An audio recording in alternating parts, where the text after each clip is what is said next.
प्यारे बच्चों, जय हिंद। 7वीं कक्षा में हिंदी विषय में आज का कार्यपत्र 10 हम पाठ पढ़ रहे हैं हिमालय की बेटियां।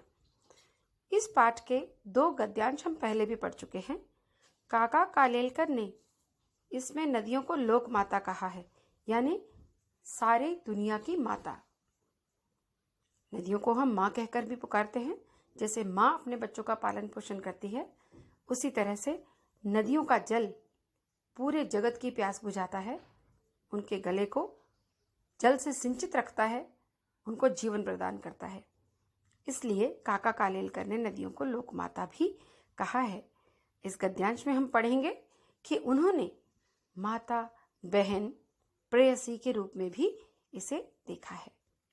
तो पढ़ते हैं गद्यांश उचित उतार चढ़ाव के साथ, उचित विराम चिन्हों के साथ।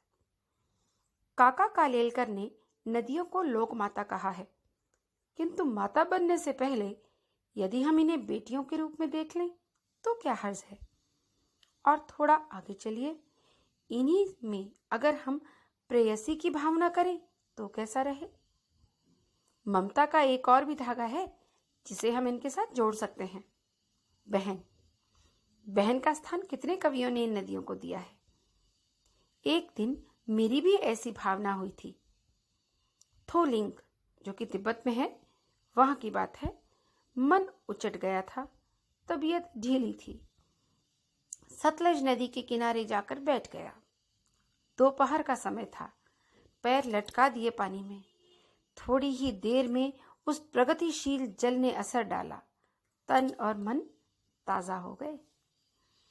तो नदियों में पैर मात्र डालने से कितनी उसकी जो थकान थी, सारी थकान दूर हो गई। तो लेखक कहता है कि मेरी भी भावना उनके प्रति, नदियों के प्रति ऐसी ही है। जब आप पाठ पढ़ेंगे तो पाठ में आप देखेंगे कि ये आपके इस पूरे पाठ का आखिरी गद्यांश है और इसके नीचे उसने सतलुज नदी के ऊपर एक कविता भी लिखी है, जय हो सतलुज बहन तुम्हारी। आप अपनी किताबें खोलिएगा और उसे पढ़िएगा जरूर। अब इस गद्यांश पर आधारित कुछ प्रश्न उत्तर हैं, हम उन्हें देखते हैं। पहला प्रश्न, किसने नदियों को लोकमाता कहा है। प्रश्न 2, माता से पहले लेखक नदियों को और किन किन रूपों में देखता है। प्रश्न 3, थोलिंग कहाँ है। प्रश्न 4, लेखक ने अपनी तबीयत ढीली होने पर क्या किया। प्रश्न 5 आपका व्याकरण से संबंधित प्रश्न है।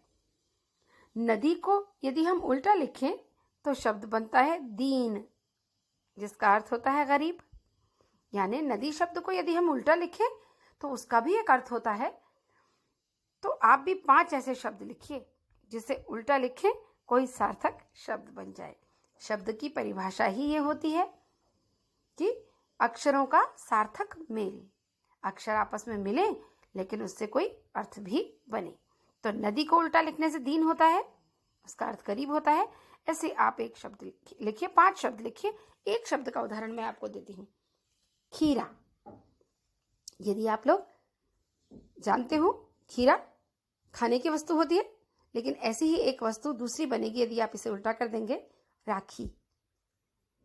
तो एक शब्द मैंने आपको बता दिया है और आपने 5 और शब्द ऐसे अन्य शब्द लिखने हैं जिसे उल्टा लिखने पर वो एक सार्थक शब्द बनता हो।